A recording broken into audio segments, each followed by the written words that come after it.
Hare Krishna, muy buenos días.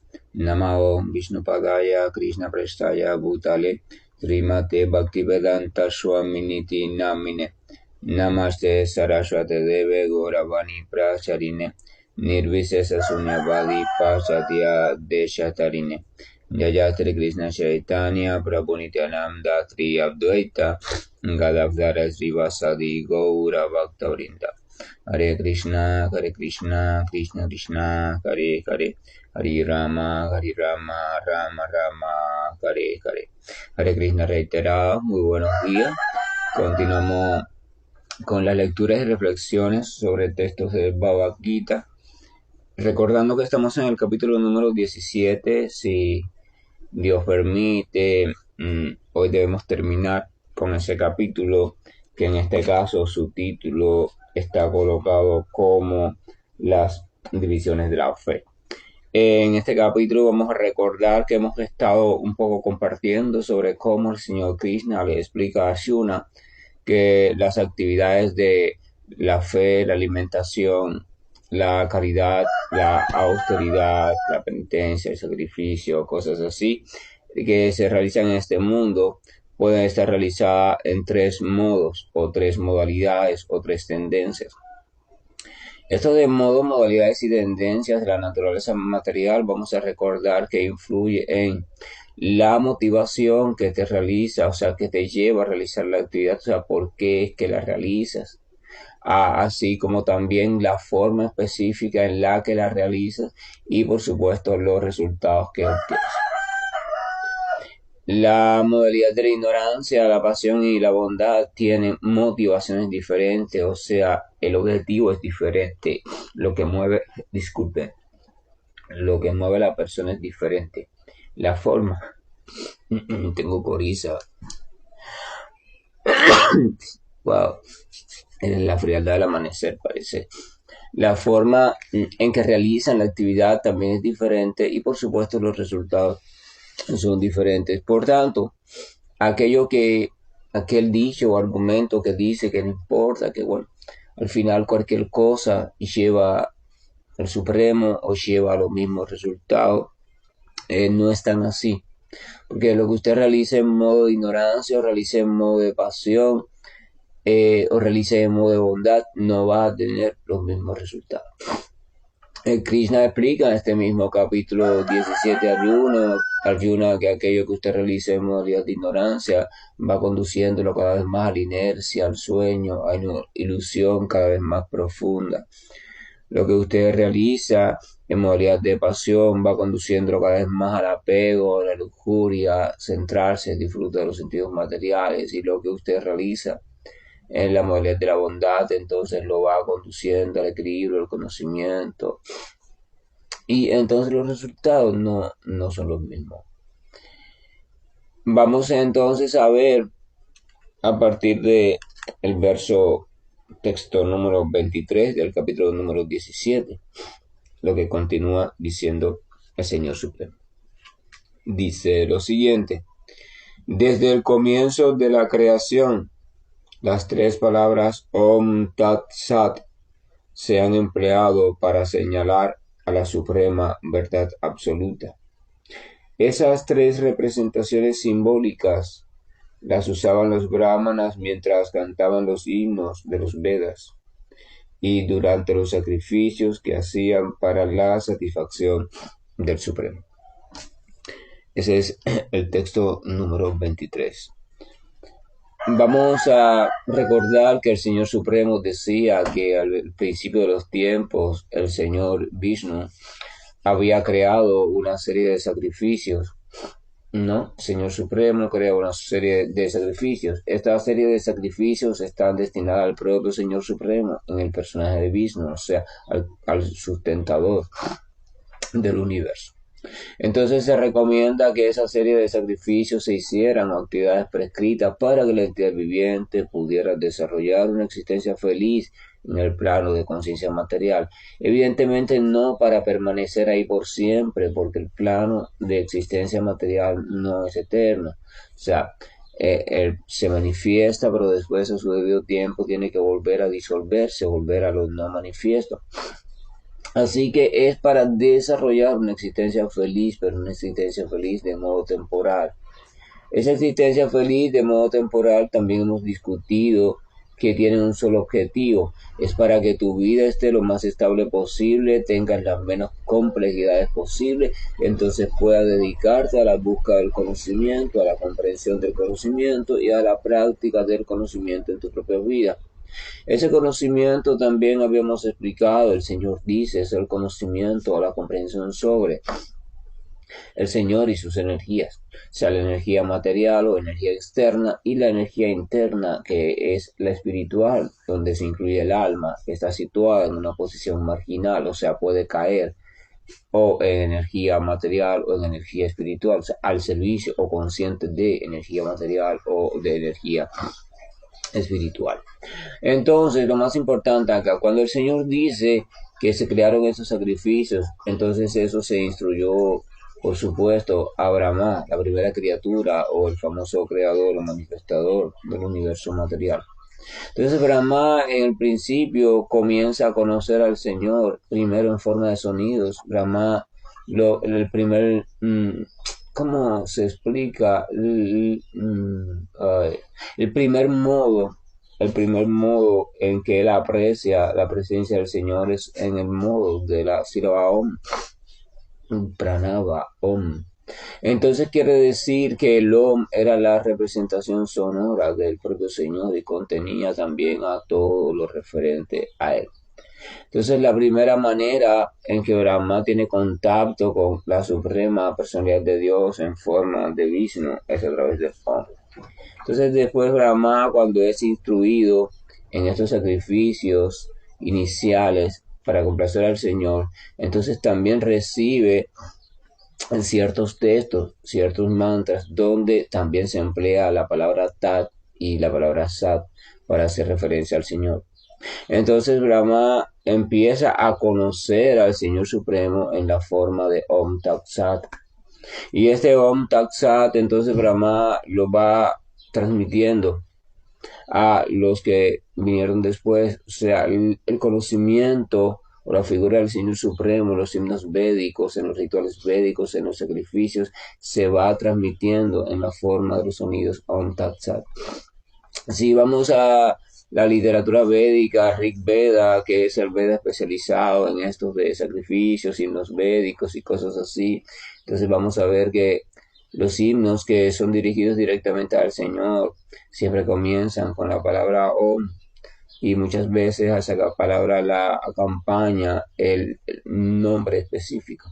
Este Om significa al inicio de cualquier himno védico que ese himno en específico tiene una connotación trascendental, o sea, se está refiriendo o está haciendo una referencia de algún modo a la suprema personalidad de Dios.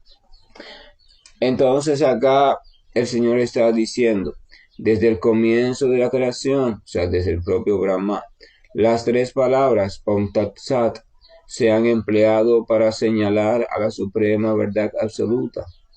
Esas representaciones simbólicas las usaban los brahmanas, todavía las siguen usando los brahmanas, mientras cantaban los himnos de los Vedas y durante los sacrificios que hacían para la satisfacción del Supremo.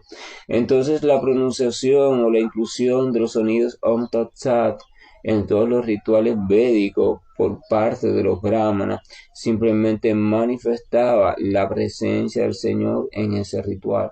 O sea, si las palabras Om Tat Sat se quitaban o se quitan de esos mantras específicos, de esos himnos específicos, entonces es como si la presencia del Señor se quitara de esos himnos específicos. Y eso es una locura porque esos himnos tienen como finalidad complacer al Señor. Entonces, si usted quita la presencia sonora del Señor de ellos, ya ese himno deja de tener su finalidad. Y eso es un aspecto necesario a comprender, porque nos da la idea de la importancia, o sea, nos da a entender la importancia imprescindible que tiene la presencia de Dios en la fe, en la caridad, en la penitencia, en la austeridad, en los sacrificios. Si todos esos elementos se realizan, pero no se realizan por el Señor, para el Señor, si la presencia del Señor no está incluida como un núcleo de todas esas actividades o elementos en nuestra vida, entonces lo realizamos desde el punto de vista espiritual por gusto. No tienen ningún provecho desde el punto de vista espiritual. Vamos a recordar que esos elementos o actividades pueden estar desarrolladas en modalidad de ignorancia, pasión y bondad. Perfecto. Pero aunque se desarrollen en la modalidad de la bondad, aunque se desarrollen en la modalidad de la bondad, si no incluye la presencia consciente del Señor como objeto o meta de dicho sacrificio, etcétera, etcétera, entonces no hay beneficio espiritual.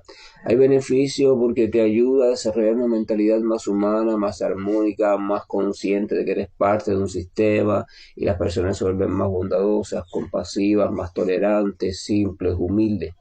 Y eso evidentemente lleva a una sociedad más organizada, pero no lleva a la puerta de salida, no lleva al conocimiento espiritual. Entonces el conocimiento espiritual evidentemente necesita de la presencia obligada del Señor Supremo. Esto lo vamos a ver ahora en los siguientes versos. Ahora mismo acá se acaba de ir el fluido eléctrico. Estoy oscuro. Déjame alumbrar acá a ver si con esto puedo ver la lectura. Perfecto. De algún modo siempre se puede resolver. Entonces dice el siguiente verso o el texto 24.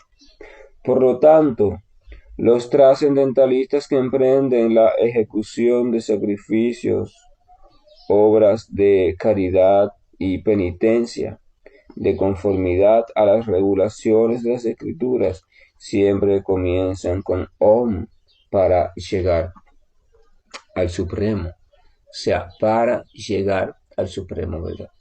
A veces, por ejemplo, vemos que el Om se ha convertido en algo común hace mucho tiempo, desde que, por ejemplo, comenzaron el siglo pasado, finales del siglo pasado, los movimientos llamados de Nueva Era y cosas así. El yoga se fue popularizando y otras cosas también. Y el OM se hizo muy de propaganda. El pranava, el símbolo, el sonido, y todo el mundo conocía el OM, se hacían chistes con el OM, todo el mundo repetía el OM, meditaba en el OM. Y ese sonido se volvió muy popular, pero de nada sirve que un sonido se vuelva popular si pierde su contenido. O sea, si pierde el sentido de ese sonido, si pierde lo que significa, si pierde la sustancia, y la sustancia es la representación del Señor Supremo, el contenido de todo lo relacionado al conocimiento védico. Usted puede conocer el sonido Om, pero si usted no tiene ni siquiera idea, ni siquiera fe en lo que las escrituras dicen sobre ese sonido, significado y contenido, entonces usted simplemente va a repetir allí una combinación de sonidos o de sílabas y consonantes. Y usted puede repetir el OM durante toda su vida y durante la próxima, y la próxima, y la próxima, y la próxima, y la próxima. Y aún así usted seguir en el mismo lugar. Porque es necesario que usted cobre conciencia de que ese OM que usted está repitiendo contiene en sí mismo todo el conocimiento y de que ese OM que usted está repitiendo es una forma sonora del Señor Supremo. Si usted no medita en el OM o no repite el sonido OM y medita en ese sonido con la conciencia de eso como semilla del conocimiento, de eso como forma manifiesta, sonora del Señor en el universo material, entonces usted no va a recibir ningún beneficio. Usted, evidentemente, por la simple repetición y absorción en ese sonido, va a ir sintiéndose más relajado, más quieto, más tranquilo, etcétera, etcétera, y su vida puede cambiar desde el punto de vista fisiológico y mental. Entonces usted va a dormir mejor, usted va a ir transformándose en una persona más ecuánime, menos impulsiva, todo eso es perfecto. O sea, él le ayudaría a vivir un poquito mejor, más estable en medio de la cárcel material, pero no le ayudaría jamás a salir de la cárcel material. Cuando el señor Brahma escuchó el Om, el señor Brahma comenzó a meditar en el Om él comenzó a hacer austeridad y él se entregó profundamente a esa meditación, a esa meditación. Él quería saber todo, él quería saber la profundidad, él quería saber cómo crear, él quería saber cómo hacer esa creación sin enredarse, él quería saber cómo servir al Supremo, él quería. Y entonces como no veía con los ojos, no podía ver nada porque todo era oscuridad, entonces escuchó y se absorbió, meditó profundamente en eso que escuchaba. Y eso que estaba escuchando, como salía del propio Señor, entonces era el Señor mismo. Entonces Brahma toma al Om, acepta al Om como la presencia perfecta del Señor Supremo. O sea, es la fe. Por eso la fe es el principio, pero si uno no acepta algo por fe y uno simplemente está siempre razonando, encontrando una respuesta lógica, entonces uno no puede avanzar en la trascendencia. Es necesario que uno escuche lo que dice la autoridad. Es necesario que uno simplemente lo escuche y lo acepte, porque si uno se pone en el debate mental desde su posición actual, entonces uno debe saber que uno va a avanzar en ese sentido. Entonces la literatura dice que el OM contiene la presencia del conocimiento en semilla condensada y también dice, por tanto, que el OM contiene la presencia del Señor Supremo. Así que si yo soy de las personas que meditan el OM o que repito la sílaba OM, entonces sería muy provechoso que cuando yo la esté repitiendo esté reflexionando sobre este hecho. O sea, el OM como presencia sonora del Señor, el OM como presencia sonora de la verdad absoluta, el OM como contenedor o semilla de todo el conocimiento en este mundo material. Entonces, si yo comienzo a meditar en el OM de esa manera, entonces se puede decir que yo estoy meditando en el Señor. Y entonces esa meditación entregada, disciplinada y regular va a ir purificándome. Y a su debido tiempo, si el Señor está complacido, entonces el Señor va a revelarme a través de la inteligencia determinados aspectos sobre Él, sobre sus moradas, sobre el conocimiento. No hay otra manera, no se puede acceder a las moradas del Señor, no se pueden conocer, no se puede acceder a la comprensión del Señor, a no ser por la complacencia al Señor. Cuando Brahma estaba meditando, hizo su austeridad profunda y disciplinada, se dice que el Señor se sintió complacido por aquella meditación, por aquella austeridad, por aquella penitencia así tan pura. Entonces se dice que el Señor se le manifestó a través de la realización personal. O sea, el Señor se la manifiesta, el Señor le permite a Brahma que lo vea en su forma de Narayana. O sea, lo vea como el dueño de los planetas espirituales allí. E incluso después dice que incluso le permitió ver, echar un vistazo, ver una parte de su morada trascendental, o sea, los llamados planos de conciencia Vaikunta, donde se dice que no hay anhelo, lujuria ni sufrimiento, donde se dice que todo es armonía, porque todo está en función de glorificar al Señor Supremo, donde hay un solo amor, un solo objeto de amor, donde hay un solo superior, no hay discusión porque todo el mundo quiere ser superior, no, todo el mundo está de acuerdo en que solo él sea el superior, donde los habitantes allí son tan hermosos y incluso los describe, no, pacíficos, risueños y el Señor Supremo, por supuesto, más todavía, porque es el Supremo.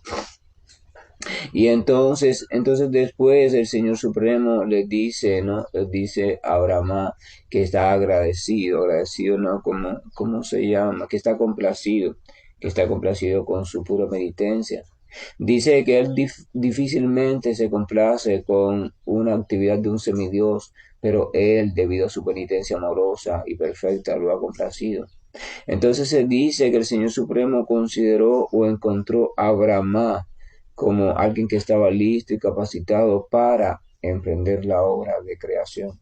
Fíjense, es el Señor Supremo quien o sea, Él encuentra a fulano, a tal entidad viviente como capacitada, Él examina y entonces decide, wow, esta entidad viviente está lista para hacer eso que está deseando. Brahma estaba deseando crear el universo material, pero Brahma tenía que ser examinado. O sea, aquí a veces vamos a una empresa buscando un trabajo, pero si la empresa es seria y el puesto es serio, entonces tenemos que vencer ciertos exámenes. Nos hacen entrevistas, presentar currículum, y entonces la persona encargada de eso tiene que decidir si cumplimos con las condiciones o no. El Señor Supremo no puede poner las manos de la manifestación material, así poner esa tarea en manos de cualquier entidad viviente. Porque la manifestación material es un acto de profundo amor que el Señor está teniendo hacia aquellas entidades vivientes que quedaron todavía dormidas cuando el universo anterior se diluyó. Ellas quedaron dormidas allí con tantas cosas pendientes del mundo material. O sea, entonces el Señor vuelve de nuevo a permitir a su debido tiempo otra creación, para que esas entidades vivientes vuelvan a tomar acción en el mundo material, tomen conciencia y siga el plano de conciencia material avanzando, avanzando, avanzando hasta que salgan de él. Entonces la creación del mundo material es un acto muy importante. El Señor no lo pone en manos de cualquiera. Entonces se dice que el Señor encontró a Brahma como que estaba capacitado. Pero esta capacitación viene porque Brahma estaba purificado, porque Brahma estaba entregado, porque Brahma había demostrado que era capaz de hacer austeridad perfecta en función del Bhakti.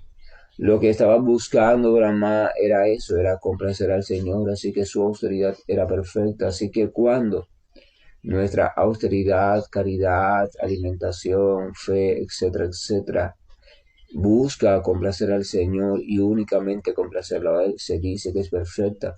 Entonces el Señor se complace a su debido tiempo y entonces el Señor nos muestra, nos ayuda a comprender, nos ayuda a continuar, literalmente se nos revela.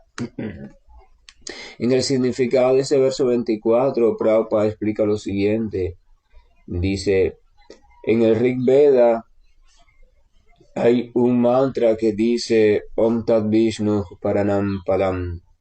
O sea, eso significa que los pies de Vishnu constituyen el plano devocional supremo.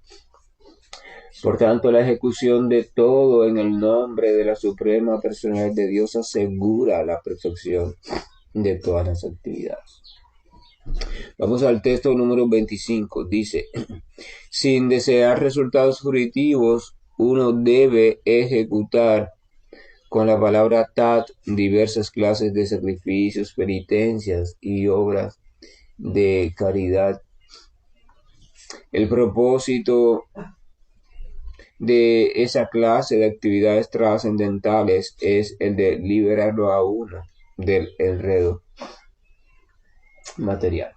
Es decir, que para ser elevado a la posición espiritual o para ir avanzando en el plano de autorrealización, uno no debe de actuar buscando ningún tipo de ganancia material, o sea, ningún resultado fructivo.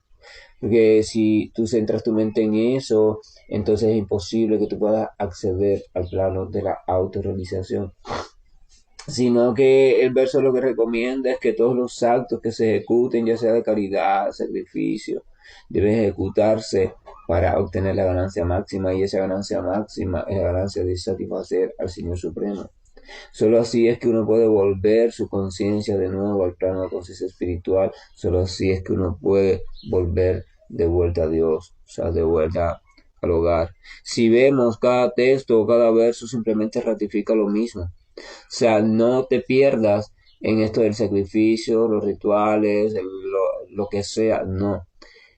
Si vas a practicar eso, entonces tienes que hacerlo para la complacencia del Señor. De lo contrario, sí te traerá algún beneficio de tipo temporal y material, pero no te traerá el gran beneficio o el desarrollo de amor por Dios en tu corazón. Y por tanto, si no desarrollas amor por Dios, nunca podrás dar un paso satisfactorio hacia la verdadera liberación. El texto 26 y 27 dice lo siguiente. La verdad absoluta es el objetivo del sacrificio devocional, y ello se indica con la palabra sat. El ejecutor de esa clase de sacrificio también se denomina sat, así como también todas las obras de sacrificio, penitencia y caridad, que fieles a la naturaleza absoluta se llevan a cabo para complacer a la persona suprema o hijo de Prita. La palabra Sat, vamos a ver que se refiere a algo que es permanente, o sea, que es eterno, que permanece. Por eso se dice también que la entidad viviente es Satchitananda, o sea, es eterna. Sat Chidananda, algo que permanece. Y lo que no permanece se le llama Asat, o sea, algo que es perecedero, algo que no permanece. Entonces se dice que esas ejecuciones de actividades deben ser empleadas o deben ser realizadas con la palabra Sat, o sea, deben ser dedicadas a aquel que siempre permanece, aquel que es eterno, o sea, al Señor Supremo. Y de esa manera, entonces, el resultado de dicha actividad, como ya dijimos, es favorable. En estos versos, el Señor simplemente está diciendo algo. Mira, si te fijas bien, Arjuna, en todos los himnos védicos, vas a ver que están dirigidos a mí, porque en todos ellos se emplean las palabras Om, Tak, Sat. Por tanto, todos ellos están llenos de mi presencia. Eso significa que si en cualquier actividad que tú quieras un logro espiritual, que quieras para tu base espiritual, tú no incluyes mi presencia, entonces en esa actividad no va a haber nada realmente favorable. Puede haber cosas beneficiosas desde el punto de vista material, pero nada realmente favorable. Así que la complacencia mía, la complacencia de la suprema personalidad de Dios es lo más importante si el ser humano quiere no solo vivir en esta vida de manera equilibrada, sino también salir de ella a su debido tiempo.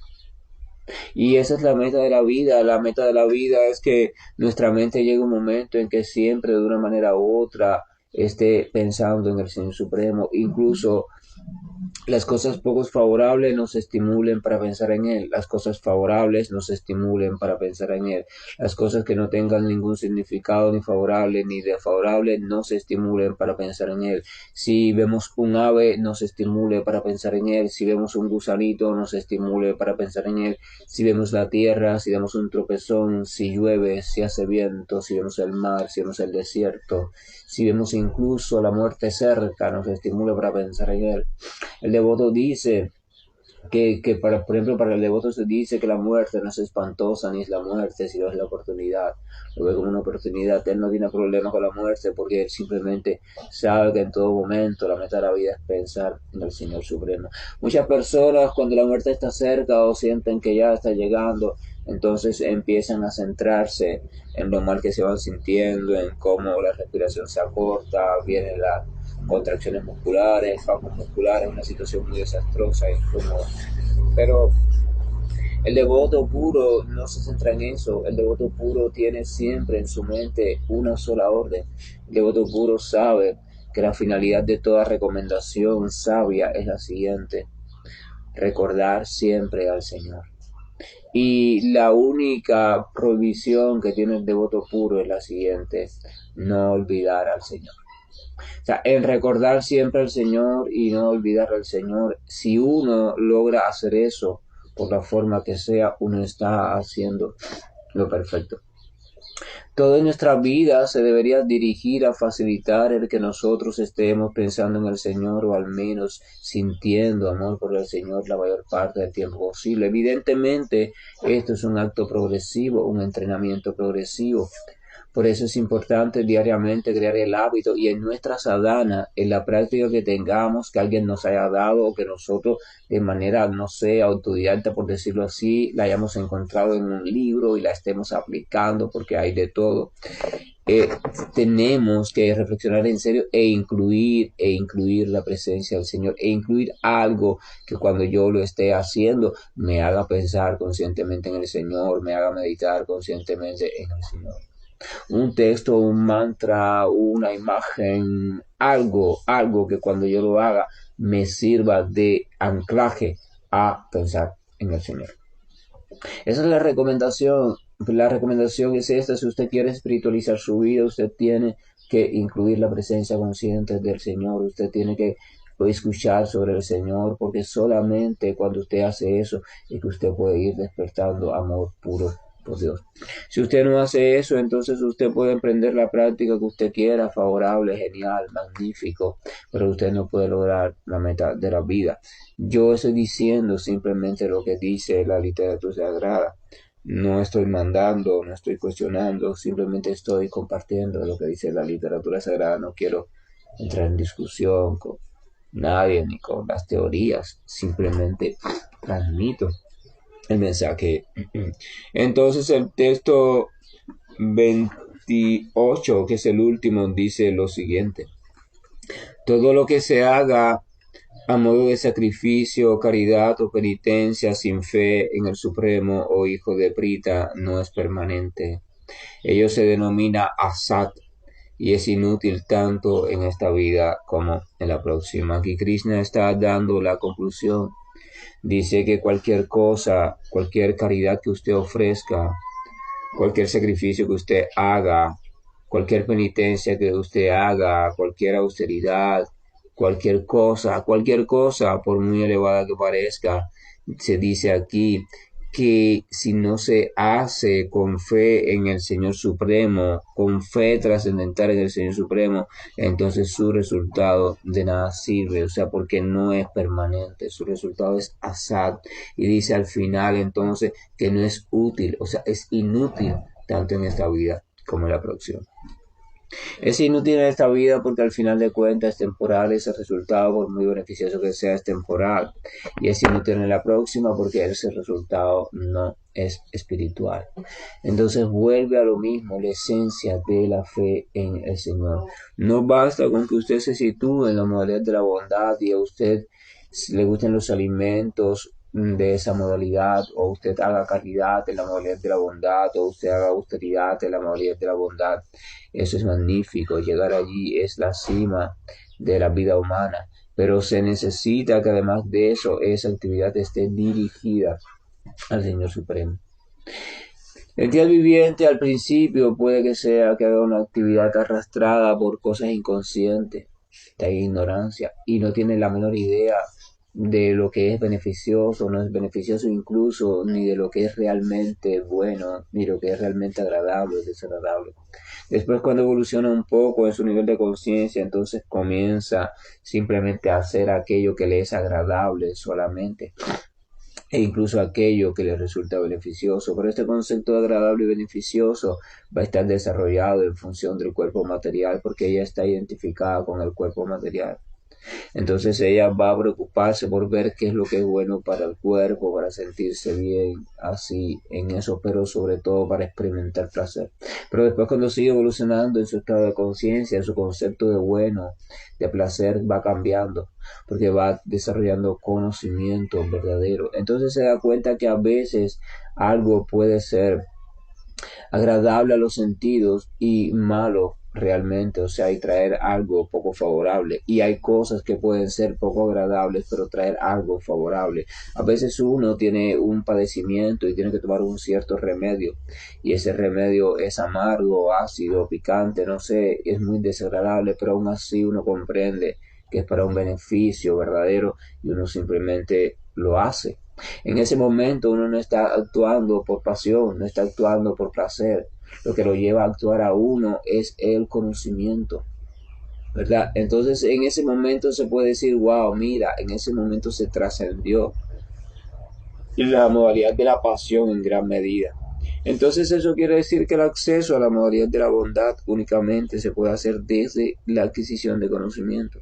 Es la adquisición de conocimiento, y entonces aquel que está en la modalidad de la bondad comienza a guiarse por una guía y a decir, bueno, la guía me explica acá que para que mi vida sea adecuada y obtenga un resultado favorable, yo debo de cuidarme de esto, de aquello y de aquello, y debo de dedicarme a esto, aquello y aquello.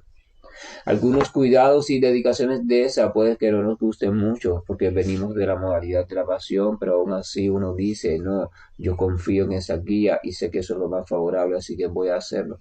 Entonces la decisión de la entidad viviente en ese momento deja de estar en función de lo que me gusta y lo que no me gusta. Ya el me gusta y el no me gusta queda detrás, esa inmadurez pasional queda detrás, y entonces pasa a ser qué es lo que es bueno para mí y qué es lo que no es bueno para mí. Pero este bueno ya no es ni siquiera bueno material, es bueno, realmente bueno desde el punto de vista de mi avance integral.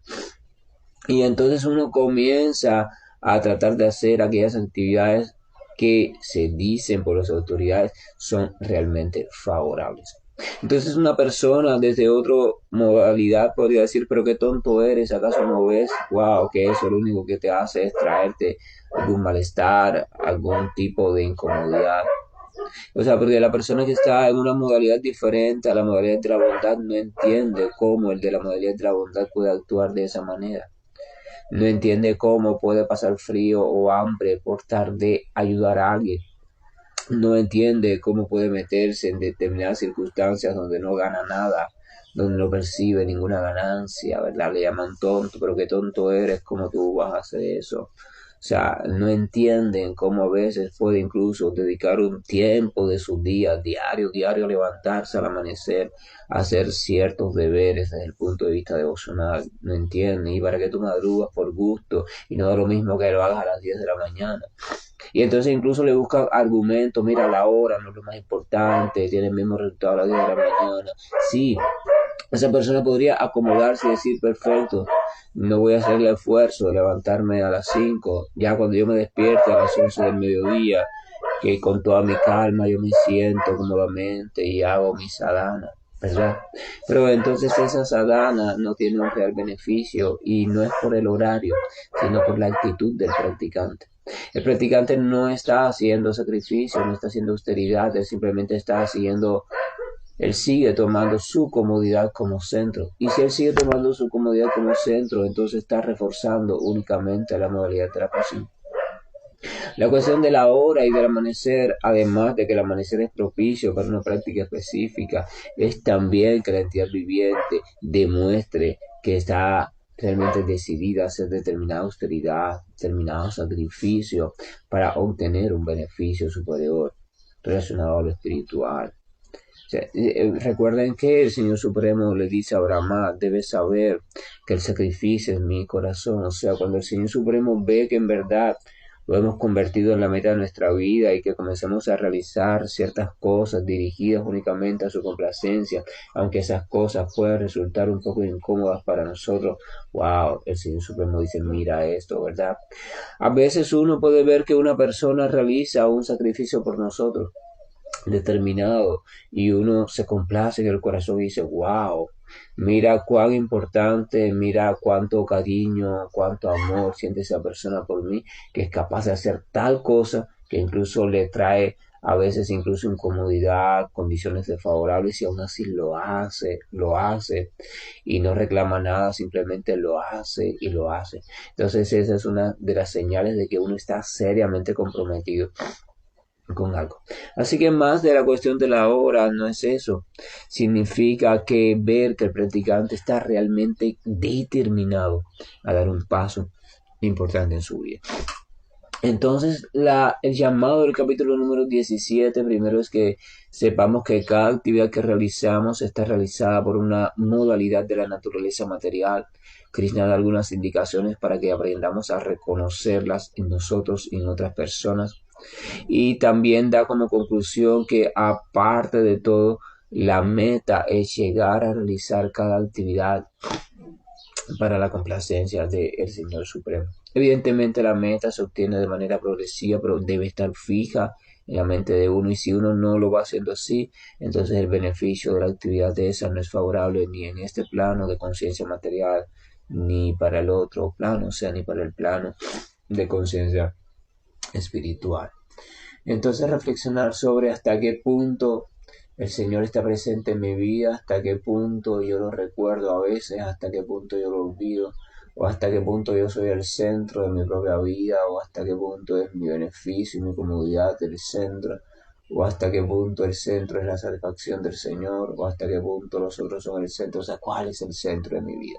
¿Qué es lo que me mueve hacia mí a hacer caridad, penitencia, etcétera, etcétera? Vamos a recordar también que en este mundo material toda entidad viviente de algún modo está haciendo penitencia, austeridad, está haciendo sacrificio o actividad para poder continuar en este mundo, está alimentándose, o sea, todas esas actividades que menciona el Señor en el capítulo 17 son actividades que está haciendo toda entidad viviente en este mundo material, así que habíamos dicho, nos incumbe a todos. Así que lo que quiere decir el Señor es, mira, El día en que tú me hagas presente en cada una de tus actividades, dedicándolas a mí y las hagas con la mente puesta en mí, entonces, wow, lo habrás comprendido todo y estarás situado en la posición correcta y obtendrás el beneficio perfecto. En el capítulo 12, al final, o sea, el verso número 20 del capítulo 12 es muy hermoso porque el Señor da una indicación en relación a esto. El Señor dice lo siguiente en el verso 20 del capítulo número 12. Aquellos que siguen este imperecedero sendero del servicio devocional, o sea, de hacerlo todo para el Señor, como servicio al Señor, para complacer al Señor, y que con fe se dedican a Él por entero, o sea, se dedican a ese sendero por entero, teniéndome a mí, o sea, la suprema personalidad de Dios, como la meta suprema, entonces son muy, pero muy queridos por Él. El Señor da la descripción de cómo uno se vuelve. Todos somos queridos por el Señor, pero hay un cierto estilo de vida, de existencia, que nos hace ser no solo queridos, sino muy queridos por Dios, que es ese, o sea, cuando uno se dedica a la relación amorosa con Él, cuando uno aprende a cómo dirigir su vida directamente hacia Él, con amor, con fe, que lo hacen sin esperar nada, que lo convierten a Él como la meta última de la vida, como el centro de la existencia, como lo básico, que lo comprenden todo en relación a Él. Entonces Él dice que esa persona se convierte en alguien muy, pero muy querido por Él. Eso se queda para nuestra reflexión. Que la gracia y el amor de nuestro Señor nos acompañe, que nos ayude a comprender el modo en que cómo podemos ir dedicando cada actividad de nuestra vida de manera favorable y cómo podemos ir incluyendo al Señor o la presencia del Señor o algo que nos recuerda al Señor en medio de esa actividad. Y entonces eso es servicio devocional.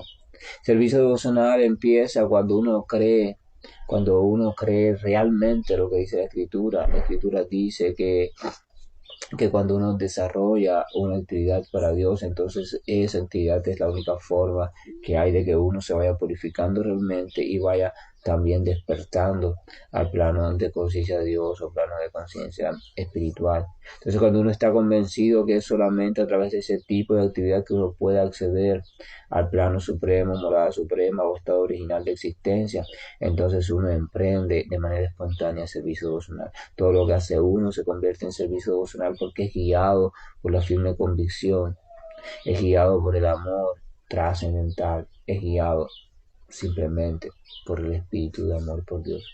Hare Krishna, buen día, y estoy finalizando la llamada. Hare Krishna, Krishna Krishna, Hare Hare, Hare Rama, Rama Rama, Hare Hare. Hare Krishna, Krishna Krishna, Hare Hare, Hare Rama, Rama Rama, Hare Hare. Hare Krishna, Krishna Krishna, Hare Hare, Hare Rama, Rama Rama, Hare Hare. Hare Krishna, Krishna Krishna, Hare Hare, Hare Rama, Rama Rama, Hare Hare. Hare Krishna, Krishna Krishna, Hare Hare, Hare Rama, Rama Rama, Hare Hare. Hare Krishna, Krishna